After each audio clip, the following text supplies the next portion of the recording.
Kuzampo and welcome to this week's edition of our weekly news magazine program Bhutan This Week. I am Sharab Dorji. Let's look at our top stories of the week. Their Majesties the King and Gelson announced that Her Majesty is expecting a third royal child. Pay Commission proposes a minimum of 50% salary hike for public servants. And Royal Monetary Authority increases inward remittance incentive to 10%. The BBS is honored to once again share the news that Their Majesties the Drukgyalpo and Gelson are awaiting the birth of Their Majesty's third royal child. Their Majesties announced on 14 June that the royal baby is due to be born on early autumn. BBS joins the nation in offering our sincere good wishes to Their Majesties on this joyous occasion. Our Majesties have two child and another child is on the way, so we are very grateful and blessed. I cannot express well about how I feel, but I would like to extend my deepest gratitude for the joyful news.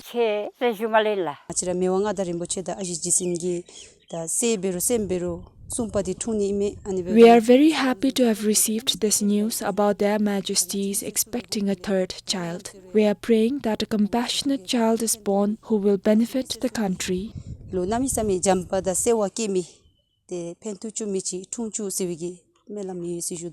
Congratulations on your third child, Your Majesties. We are very excited to meet the newest member of the royal family, Antashidile.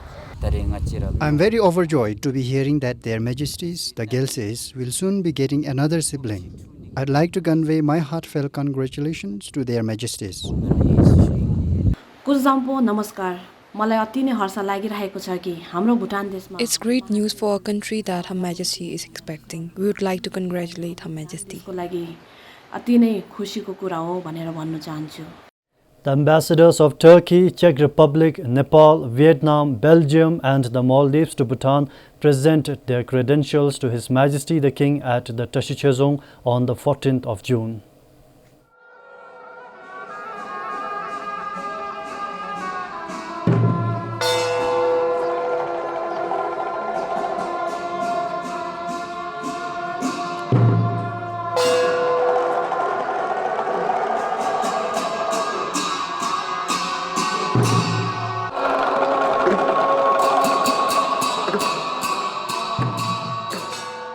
Firat Sunel is the ambassador of the Republic of Turkey to Bhutan. Dr. Iliska Zigova is the ambassador of the Czech Republic to Bhutan. Dr. Shankar Prasad Sharma is the ambassador of the Federal Democratic Republic of Nepal to Bhutan.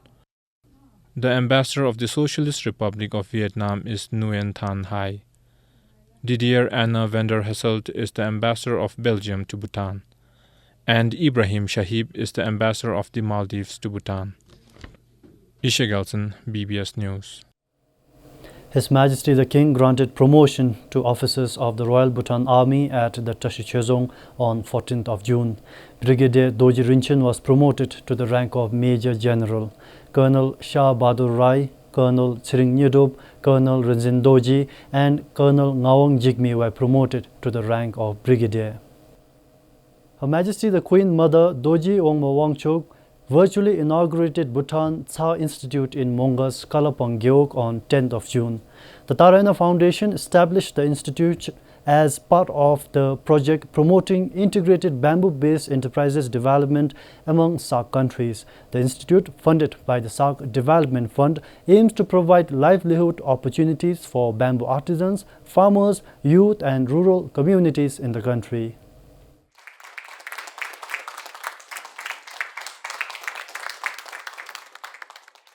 The institute will offer training and employment prospects in the lucrative bamboo industry, focusing on youth, women, artisans and farmers.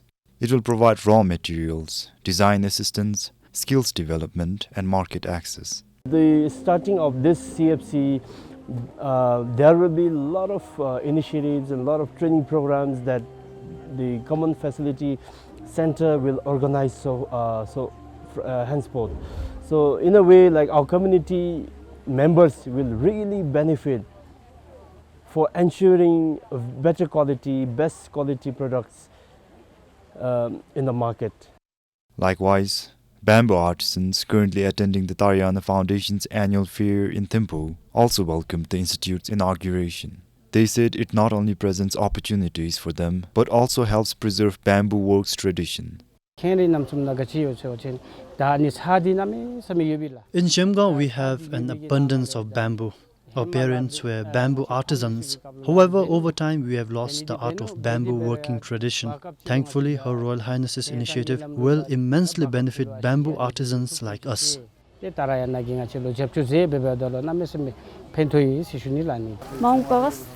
Currently, I create almost everything using my bare hands. Therefore, I hope to enroll in the institute and learn how to operate machine. By doing so, I believe I can expand my business further.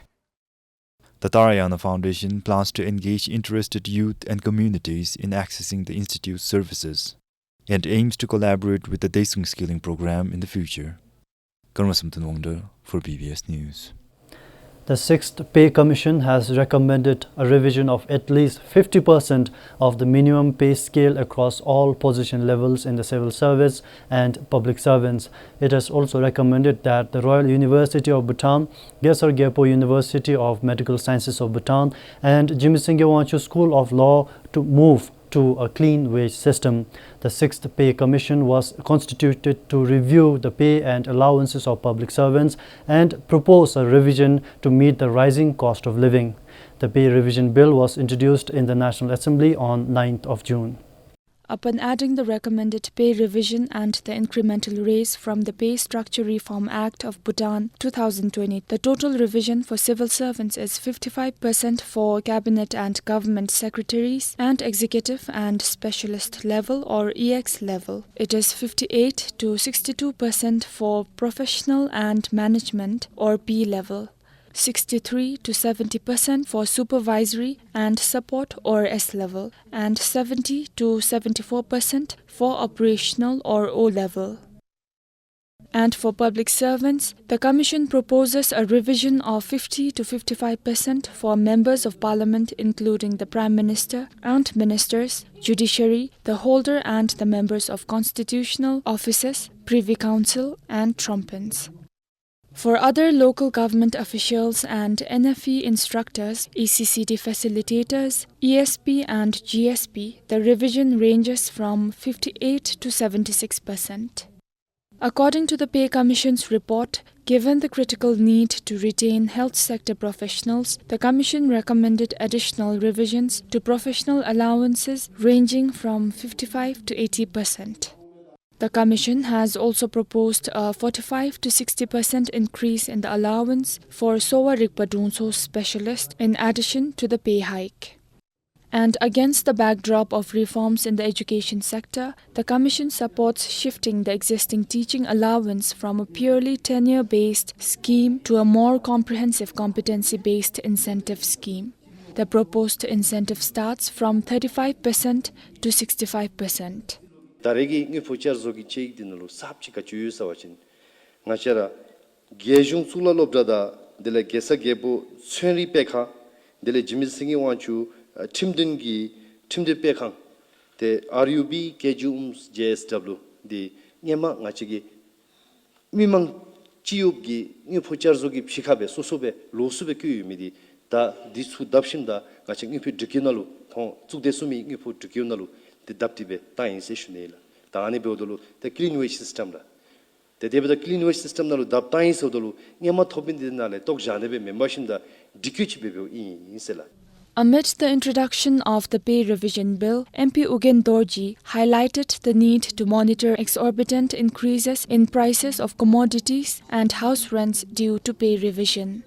Ngachigina tolop de yasing beodara tele chanam gi constitution yasing be tele dizumbe chimgi khala diso yasing beogale te dangi sa jabe jome se te anichi junge katole te kaksinchi be mitsuga se te dangele te misi disugi ngachi besa te la michami toila tangba danila ni posomdalu ta chiob disulu di kepin di onimela te bodulu roma gerina labim disuga de mose.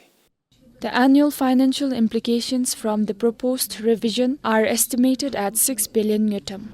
The report states it will be funded in part through a one-time top-up from Druk Holding and Investments Limited.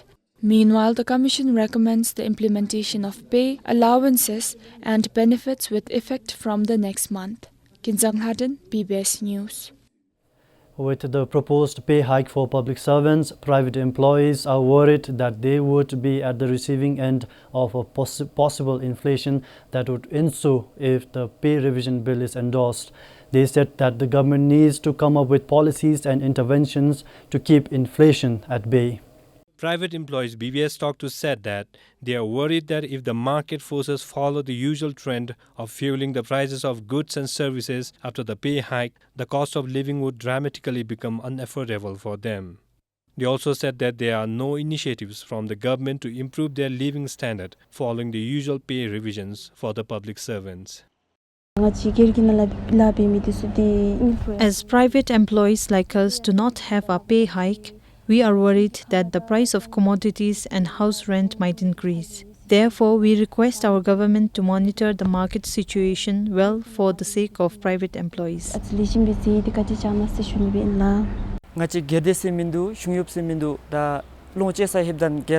Whether it is government or private employees, we have to consume the same commodities in the market. The price of food and vegetables might increase after the pay revision along with house rent. Therefore, we would be grateful if the government could come up with policies and measures to support the private sector as well.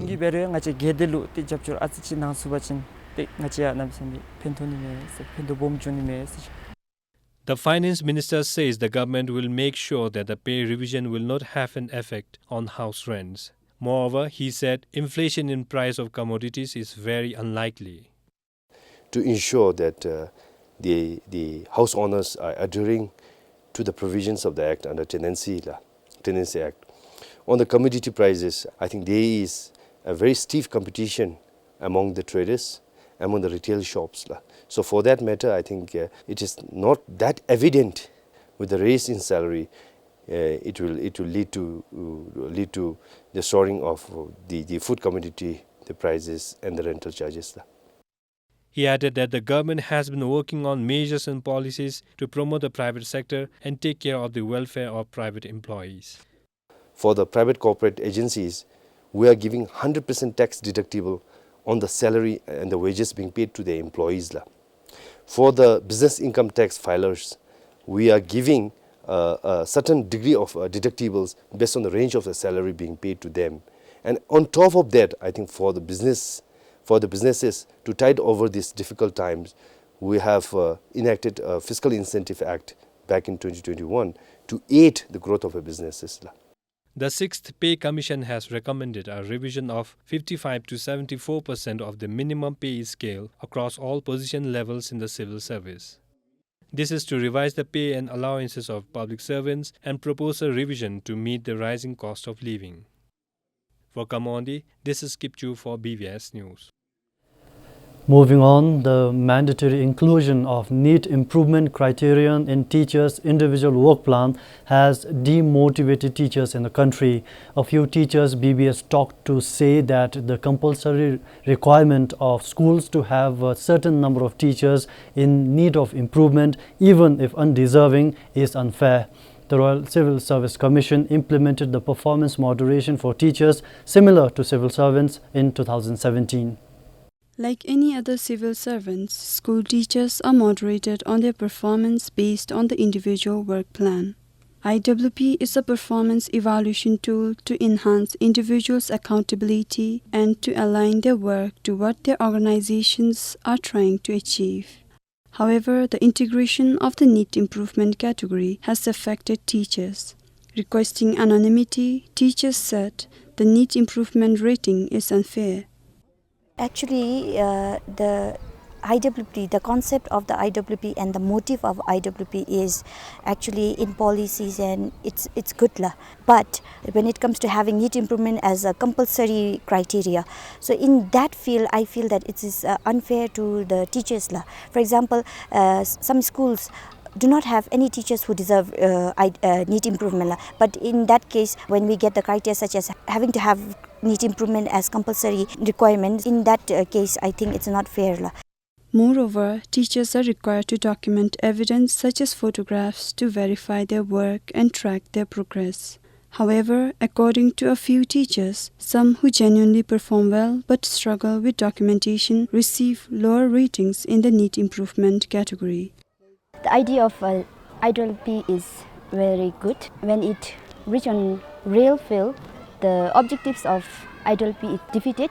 The teachers, they are more focused on collecting evidence because they need for their IWP rating at the end of the year. So they lost their focus on their primary roles and educating students. With regard to this IWP rating, something which I really feel not really feasible and not working well is keeping documents at the time of moderation. We are supposed to have evidence of photograph of whatever activities we do in our everyday activities in this school. While some people, they do the work genuinely but do not have the habit, and then they are not very good at taking photos and all. IWP moderation. I would say that the IWP moderation has made all the teachers unhappy. Among many teachers, a few teachers are segregated as outstanding and few are mandated to put in need improvement category. All the teachers work hard, but at the end of the day, even teachers are segregated as outstanding and need improvement. All are unhappy about it. Additionally, teachers added that in some cases, teachers planning to leave the job are volunteering to be categorized as needing improvement, defeating the objective of enhancing performance and efficiency through moderation. Meanwhile, according to the RCSC, the benefit of moderating performance is to enhance performance of bottom performers and motivate top and average performers through appropriate incentives. While it is too early to assess the impact of the moderation system, officials from the RCSC said positive behavioral changes have been observed since its introduction. Sonam Yudin, PBS News. To further promote inward remittance, the Royal Monetary Authority has increased the incentive on remittances from 2% to 10%. This was announced by the Central Bank on 14th of June. The incentive scheme was started in July last year. As per the new remittance scheme, the beneficiaries will get a 10% incentive upon converting the remitted amount to ngitam.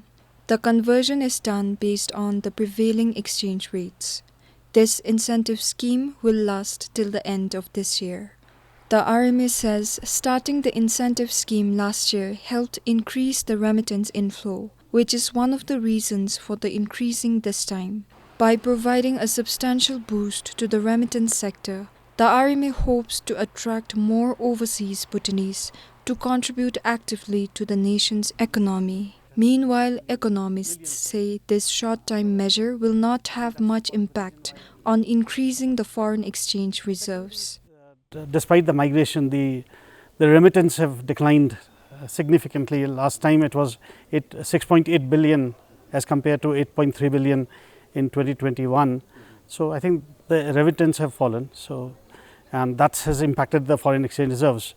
So this is one measure that is basically to shore up the foreign exchange reserves and make remittance more attractive to the senders from outside.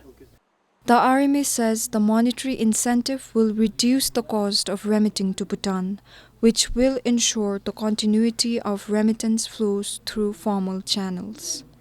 According to the RMA, the majority of inward remittances are from Australia. So far, over 151 million USD has been received since the incentive scheme started in June 2021. For Dikil Hazum, Tashiyangdan, PBS News. 6 Bhutanese have been rescued and repatriated from a foreign country in a rescue operation the Foreign Affairs and External Trade Ministry conducted. The 4 men and 2 women who were repatriated last month have been identified as victims of human trafficking. The Department of Law and Order said they were deceived by a fictitious company in one of the Asian countries, promising lucrative job opportunities and attractive salaries. The name of the country has not been disclosed to protect the identity of the victims. The department identified it as a case of trafficking in persons, as the 6 individuals were lured to work in a marketing company with attractive salaries and good working conditions, which were not true. The company's ulterior motive was to let them scam potential investors, particularly from the United States, in fake virtual assets. Virtual assets are anything valuable that can be digitally traded, transferred, or used for payment, such as Bitcoin and cryptocurrency, among others. I believe on the Facebook, I think they have advertised a job opportunity in that country where qualification was also not so much important, and the salary package was also quite attractive. When they reached there, their work nature was completely different. They were recruited to actually scam others, and the scamming was done in such a way that they had to chat with people across the world, and they are supposed to convince those people to invest in virtual assets, fake virtual assets. The company seized their passports after falsely claiming that they were processing work visas. Furthermore, they were compelled to use dating apps, assume fake identities, and create numerous Facebook accounts to deceive people. They were also instructed to act rich, having amassed huge wealth from the investments in virtual assets. And these people were supposed to work from 8 a.m. in the morning to 2 a.m. The next morning. So it was almost about 18 hours working with that company. And then they were also promised with about 98,000 per month salary, which was not true. In fact, they had to work on the basis of commission, which means more people they can scam, they will get more incentive. Otherwise, they will not get anything at the end of the day. According to the department, the 6 Bhutanese had gone separately and met only at the company. They were asked to refund huge amounts when they attempted to resign. They were confined in dark rooms when they disobeyed the company's orders. The officials from the department said the victims worked for less than a month, and during that span of time, a few of them lost 72% of their salaries due to their inability to scam people and their resistance against the company. Upon their rescue to Bhutan, all the 6 individuals displayed good mental and physical well-being, indicating that they did not require any psychosocial support according to the department. For Kilidem, Karmasamdit Mongda, PBS News. Now the country is experiencing a concerning investment scheme that has captured the attention of Bhutanese citizens, particularly those in the rural areas. The Tall Wind Life Plan scheme, operating through social media platforms like Telegram and WeChat, has been luring illiterate individuals with promises of high returns in a short span of time. Some are even promised investments in cryptocurrencies.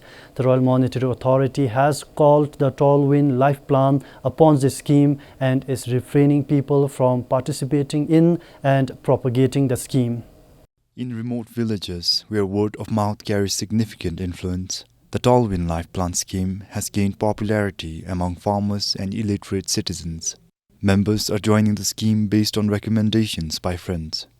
Many have little or no knowledge of how it works and its potential impacts.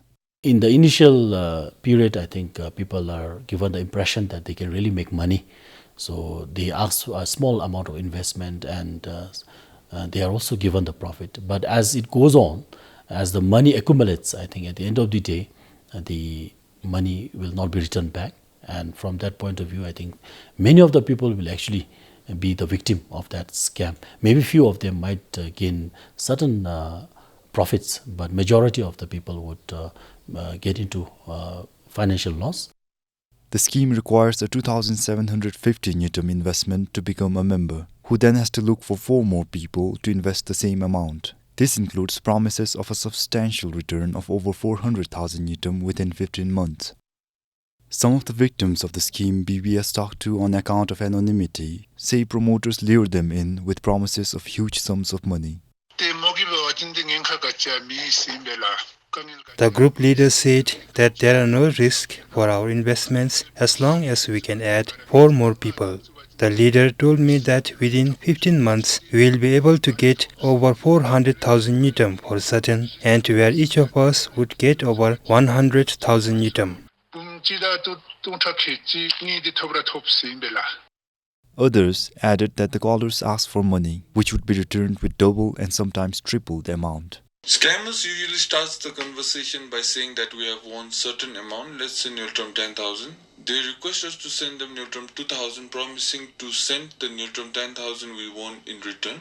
Alternatively, they may ask for near-term 5,000, saying they will invest for us in cryptocurrency and provide a return of near-term 15,000 after certain days.